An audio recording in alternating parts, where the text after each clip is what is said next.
successful do two things. They revise well and they're persistent. Those to me are the keys. Some of what's already been said, yeah, reading a lot. It's important to read a lot. I think it's important to revise a lot and really get feedback, really listen to feedback from other people, whether it's mentors, teachers, people in the writing group, or just friends. It's so important. Agree with John. It's write the best thing that works for you, because writing for the market is a total recipe for failure. A professional presentation of your manuscript. And you get this in classrooms for those of you who are students.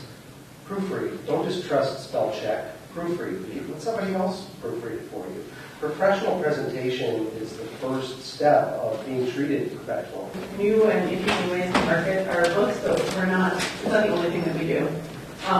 But we're trying it all out to see if anything sticks. Someone to see.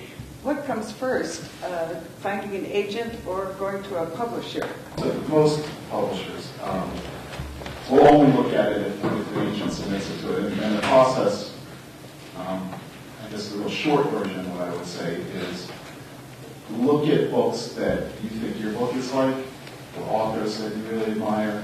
And most of them acknowledge, the people who helped make it possible, their editors, their publicists, their agents. So if you want to do the whole thing by yourself, you can, but you have to understand how labor-intensive that is for you. And that's where you have to keep revising and keep taking into account feedback from people you trust. Ask yourself, why are you investigating self-publishing before going out to a small press publisher or a press publisher or a larger house? Why is it that you contemplate self-publishing?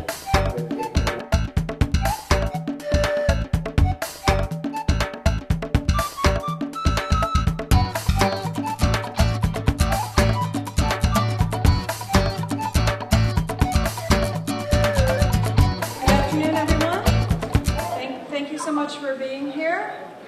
I'm Leah Vasilopoulos with the Chicago Public Library. I'm thrilled to be here with Regina Taylor and Tanya Sriracha.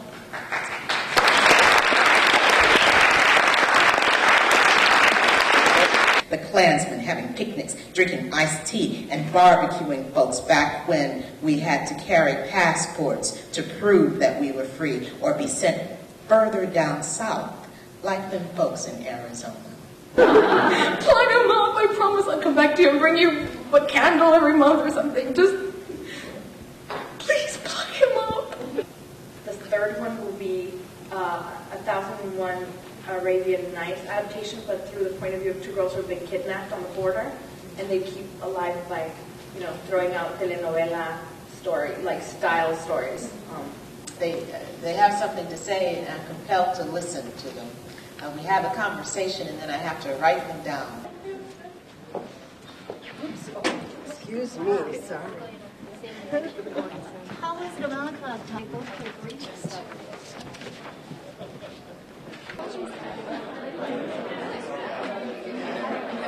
What was happening in the news at that time was Politico had just gone live that night, September 27th, with a story that there were rumors that Rahm was going to leave the White House to come back to Chicago to run for mayor. Now, there had already been rumors that he was going to run for mayor, but nobody was sure if he was going to be before or after.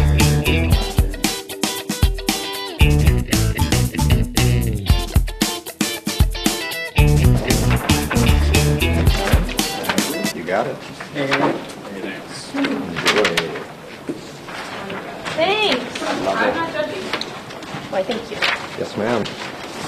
Thank you. Come and talk about how narrative fits into their own artistic practices. 26, 125th Street. I hit like a monobalonic. A monobalonics like a really fierce shoe. Think about like Carrie in Sex and the City.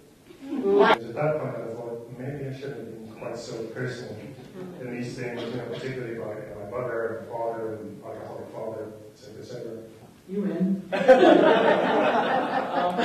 Right. Much more tamely. I'm about to start collaborating with a choreographer. My job is to do the story and the costumes and the sets and all the sort of visual manifestations that the movement will happen in. It feels narrative and has no words. So instrumental music. I had an epiphany when I was about 18. I was on a train in New Zealand and I fell asleep, and in my half sleep I heard a whole symphony piece of music that just played out over a period of time in my head. It also was, has there ever been anything that you felt Prudence should have taken over? And a lot of my work prior to this book is autobiographical, and